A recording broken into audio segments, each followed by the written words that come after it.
দাবি থাকবে বাংলার মাটি থেকে এই স্বৈরাচার পুলিশকে উৎখাত করে ছাড়বো আমরা, পুলিশকে চাই না। জেনারেশনের ছোট ভাই আমরা, ওনাদের আমাদের মাঝে আসতে সমস্যা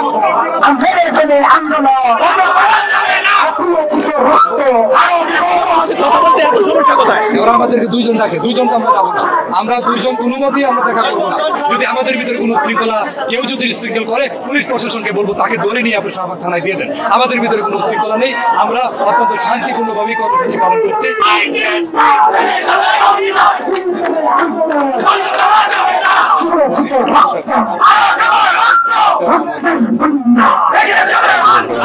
আন্দোলন